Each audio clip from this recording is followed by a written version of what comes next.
This morning, it's my pleasure to introduce Steve Kraft as our keynote speaker today. I first met Steve many years ago at the Ontario Fire College, and I instantly found a friend. Steve's been an ardent supporter of firefighter safety and a great student of firefighting. Steve is also our first Canadian keynoter, eh?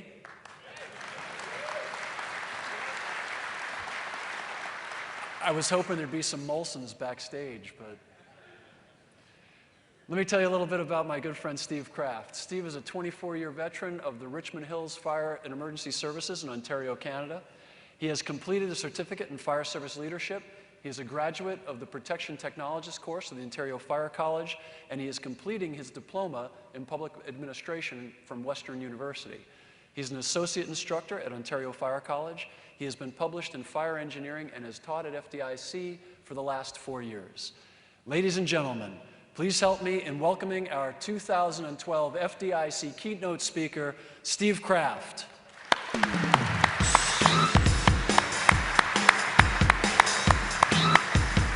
Hello, everybody. Thank you. Let me start by thanking the Editor-in-Chief and retired Fire Chief Bobby Halton for those kind words. Let me also say thank you to FDIC for giving me this tremendous opportunity to share a few words about leadership. I am truly humbled, honored, and excited to be standing on this stage where so many great leaders have previously stood. I need to ask a favor of everyone this morning. During my talk, I need you to listen with the intent to look in the mirror and self-reflect. You see, it's way too easy to listen to what I'm about to say this morning and think to yourself, wow, makes sense. If only my chief was here, or if only my captain was here to hear these words. He could really benefit from these words. That's what happens to many of us during speeches like this. We don't think of ourselves as needing help or learning, but we always think of someone else. As I go through my speech this morning, I need you to ask yourself, what can I change? How can I become a better leader? How can I make my department better? You need to understand that poor leaders point fingers at other people and blame them for the lack of leadership or direction in your departments. But the great leaders, they take personal responsibility because they understand if they make just a few small changes, they can make a huge difference to the behaviors and the attitudes of the firefighters in your department. I have a question for you. Who can remember the call? What I'm referring to is the call we all received when we were offered a firefighting job. Remember that call? Who can forget it? I remember sitting downstairs in my parents' family room watching TV. The phone rang. I answered it, and it was him, the Deputy Chief of Richmond Hill Fire and Emergency Services. I remember that phone call like it was yesterday, and I bet you do too. Do you think people can remember the phone call they received when ABC Cleaners called and asked them if they're still interested in a job? Now, that's not meant to bring any disrespect to ABC Cleaners, as I'm sure working for them is a good job. But it's not the job of a firefighter. We all dreamed about becoming a firefighter, and we've all attained that dream, whether it's full-time, part-time, or as a volunteer. We all have a job that we love, or at least we used to love, which very few people in this world can say. My question to you is, do you still love being a firefighter? Do you still love the job as much as you did the very first day you started? I need you to reflect and ask yourself, would that young, enthusiastic, energetic firefighter that you once were be proud of whom you've become today? I'm thinking some of you will honestly answer yes, and quite frankly, I bet many of us in this room will say yes. That's why we're here. But where are all the other people? I realize not everybody can be here because we need firefighters to respond to emergencies. And we need firefighters to be at home with family. And unfortunately, some are at home sick. But where is everyone else? Why aren't they here? What do you think their excuses are for not attending FDIC? It's too expensive. My department won't send me. I don't have time. Really, I don't have time. So when we get back home after spending a week at FDIC, we won't have things to catch up on. We won't have paperwork that's waiting for us, training to make up, grass to cut, or in my case, maybe snow to shovel. You mean to tell me nobody in this room had to make sacrifices to be here? Yeah, that's what I thought. There are lots of firefighters in attendance today that had to make sacrifices. I bet many firefighters in this room paid their own way to be here. I bet many of you are going to miss a significant event just so you could make yourself better. So why are you different? I'll tell you, because you get it. How many of you have heard Chief John Salka say, now that you've got the job, get into the job? Well, you guys are into the job. You are leaders, and leaders find a way to get things done. Leaders don't make excuses, and they don't blame other people. They just make things happen. Thank you for making things happen.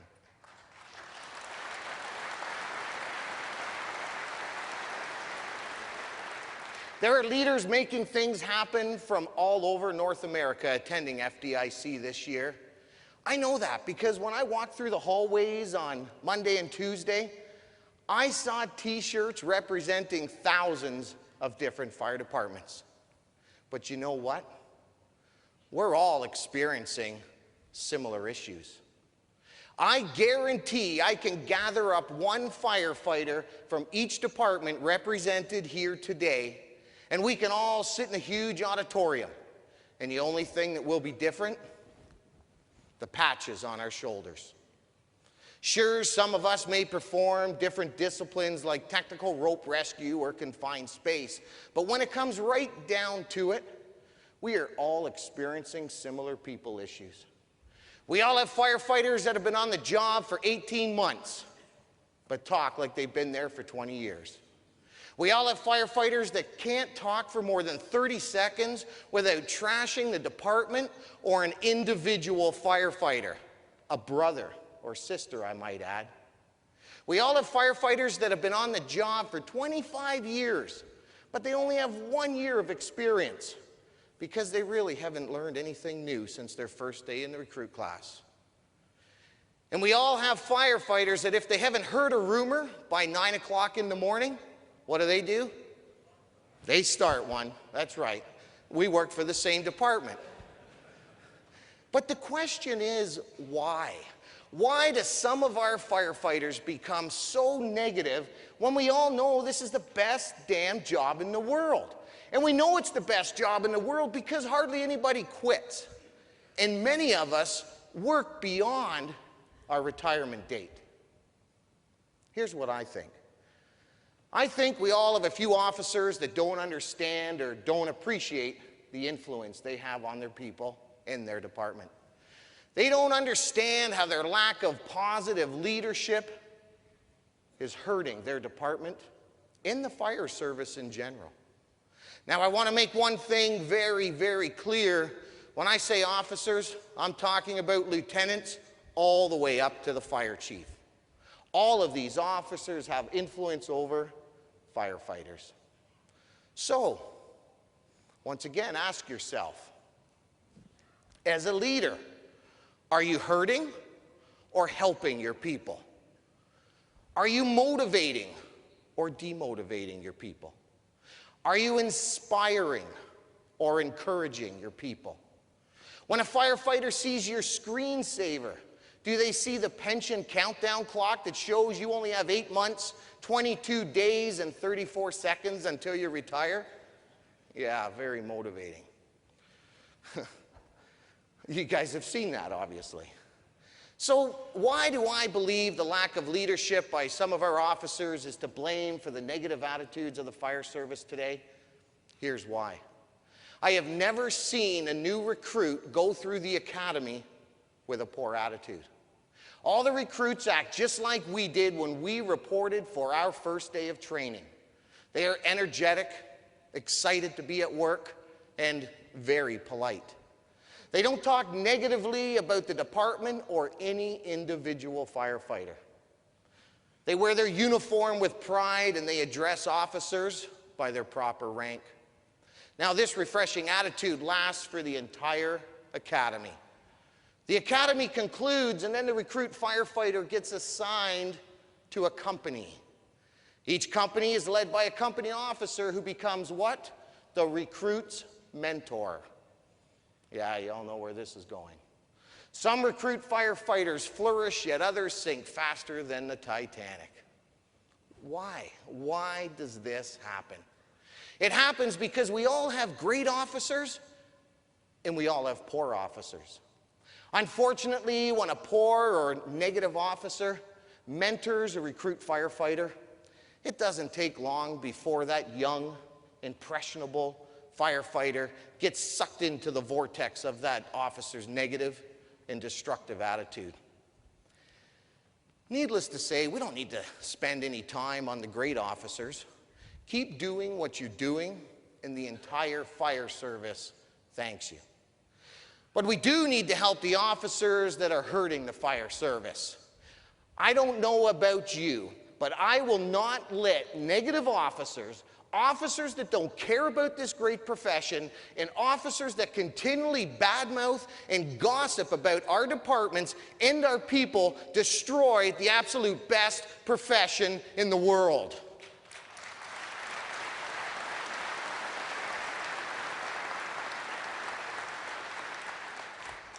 As officers, we've all been given an incredible opportunity to lead, and we must never, ever disrespect that opportunity.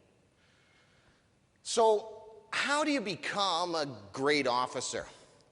First, you need to want to be a great officer. Let me ask you this. Raise your hand if you want to be a great officer. If you didn't raise your hand, my advice is don't ever become an officer. And if you're an officer now, go home and hand in your badge. If you can't commit to being the absolute best, don't be an officer. Robin Sharma said the enemy of the best is the good. Well, good doesn't cut it. Great officers commit to being the best. Now, if you're committed to being the best, but you've been in a rut and you need help, or as my friend Chief Eddie Buchanan said, sometimes our compass is out of calibration and it needs to be recalibrated. Good for you for recognizing this. Let's get started. I want to share 5 very important points that I believe will help you become a great officer. To be a great officer, you must be a great coach. To be a great coach, you need to encourage and motivate your firefighters. You have to be there to show your firefighters what good performance looks like, and you have to monitor your firefighters every single day. Inspect what you expect. When you see a mistake, a great coach corrects it. She doesn't ignore it. In almost every class I teach, I make this statement. If you don't correct people when they do something wrong, then don't be surprised when they do it again. If you didn't tell them what they did was wrong, maybe they don't even realize that they made a mistake. As a coach, help your people grow. Pointing out mistakes and helping your firefighters be the absolute best should never be viewed as a negative. It's being a great leader. You're helping your people succeed. Always remember, encouragement is a necessary part of being a great leader. Point number 2, all great leaders show their people they care. John C. Maxwell said, "People don't care how much you know until they know how much you care." Great leaders care about their people. I learned this one the hard way. I like to think that I care about our firefighters because deep inside, I know I truly do. Richmond Hill has the best firefighters in the world, and I would expect all of you to think the same way about your firefighters. However, I've realized that I don't always show them how much I care, and one day that was painfully obvious, and I want to share this lesson. A few years ago, one of our firefighters was off for a couple years with a health problem. When the firefighter returned to work, I proudly went to see him and welcome him back to show him how much I cared.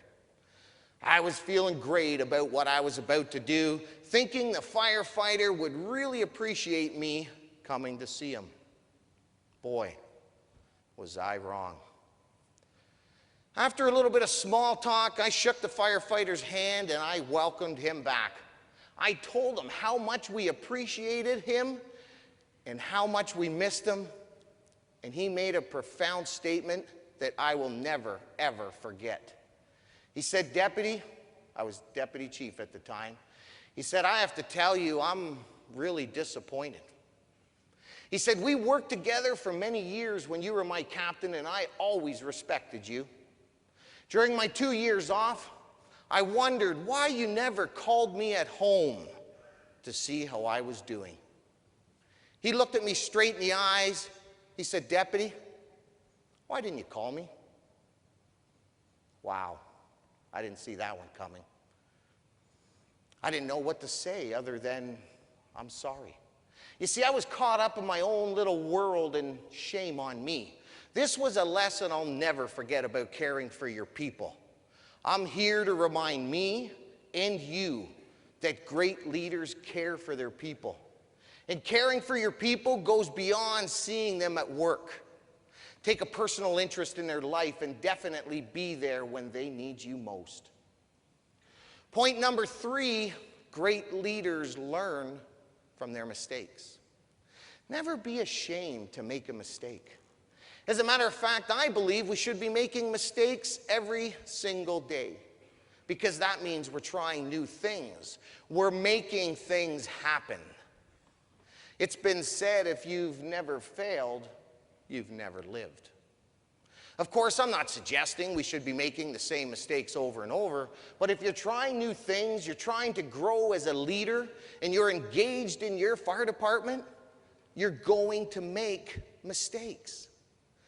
Leadership requires the willingness to fail. You can get knocked down, but the great leaders get back up.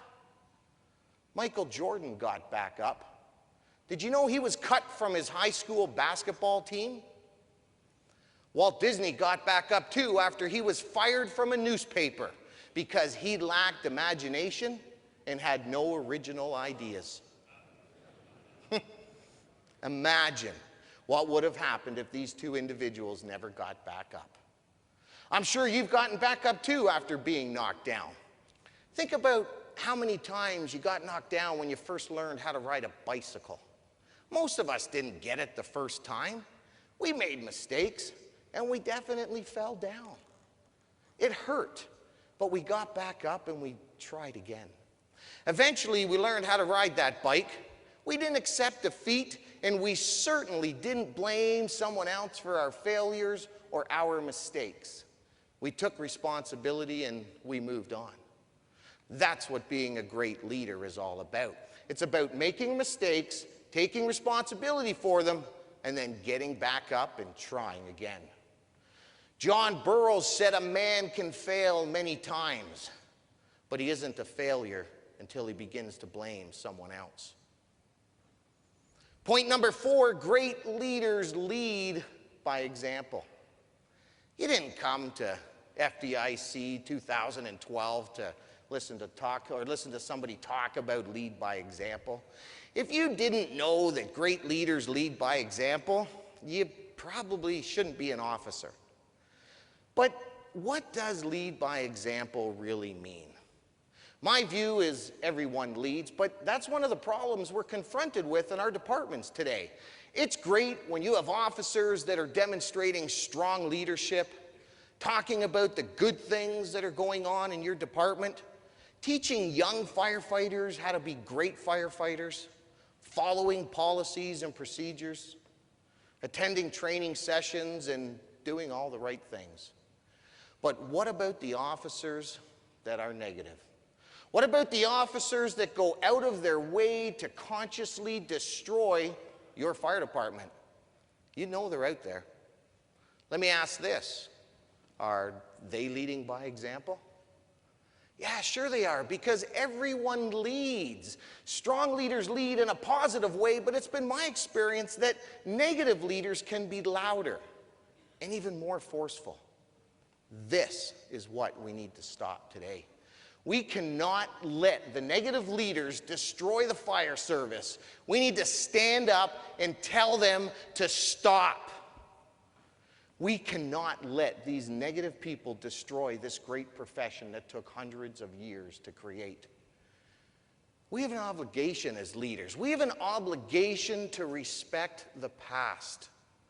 What I'm referring to is all the retired firefighters and officers that have done great things for the fire service over the last 100 years, 200 years. Retired officers like Chief Lasky, Chief Halton, Chief Brunacini, Chief Salka, Chief Coleman, Chief Norman, just to name a few.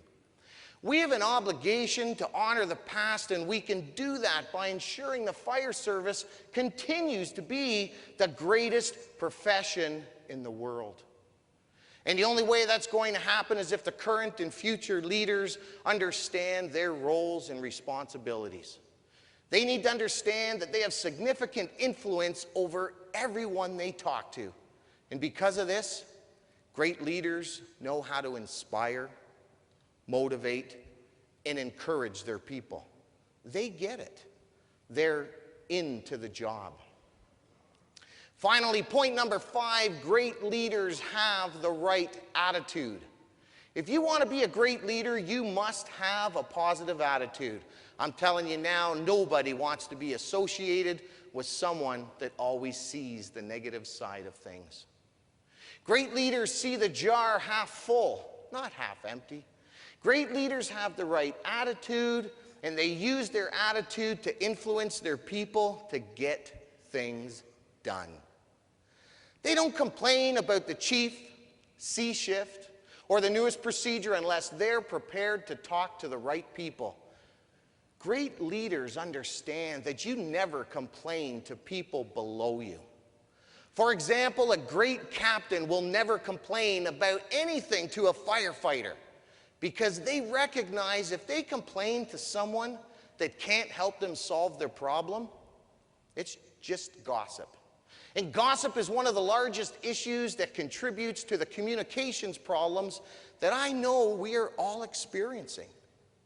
Great leaders understand how important it is to hand their negative comments up and their positive comments down. When you complain up to someone that can help you, you're trying to solve problems. Conversely, complaining down is creating more issues. Don't do it. Great leaders take personal accountability and go about their business with a positive attitude. And this positive attitude is infectious.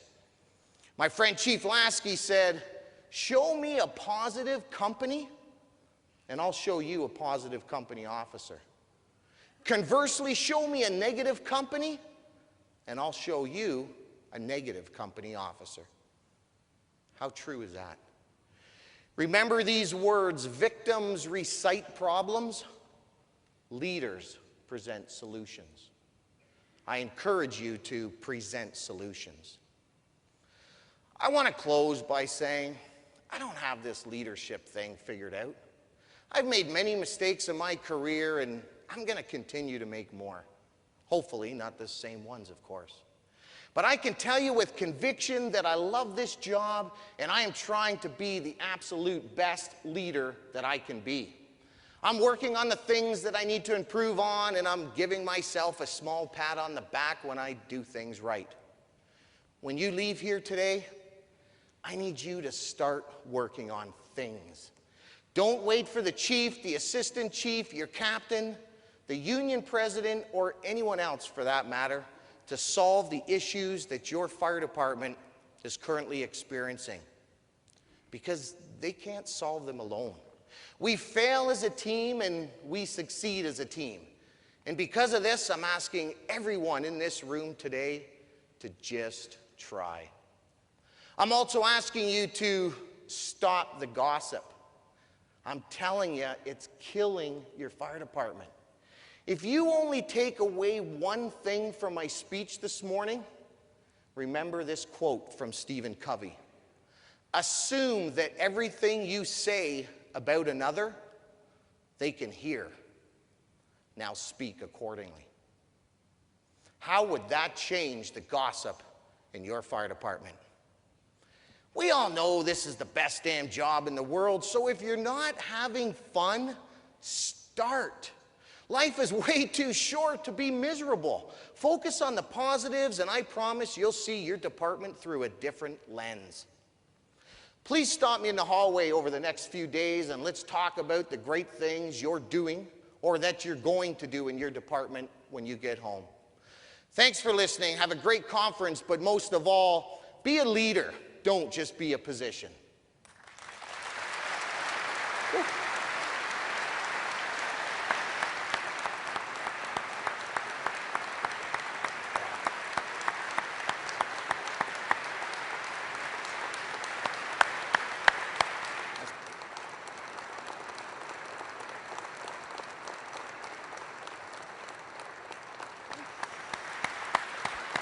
Wow.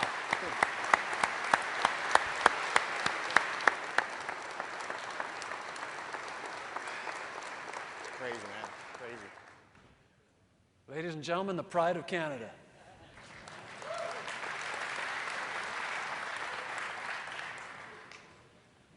Well, if that didn't charge your batteries, we hope to see you all back here again tomorrow morning. Remember, tonight, first time, one-time opportunity. You'll never get to do this again in your entire lives. Come celebrate the 75th birthday of Fire Chief Alan Brunacini right here at 5:30 tonight with Brennan, sorry, Tommy. I just got hit in the back of the head. With Bruno and Norman Unplugged at 5:30. Also, please join us at the Fool's Bash behind Hooters. That's the place that has the great wings. Tonight, for the Fool's Bash, please come and support the Fools, and the Indian Metro Fools do a great job for us. I'd like to thank you all for being here this morning. Remember, keep Richie and his family in your thoughts and prayers. A special thanks to all the guys and gals from Chicago who came down and graced us with their presence. All our friends from Canada that came to hear Steve. You are the best firefighters in the world. You are the solution to today's problems. I love you all. God bless, and let's go have a great day.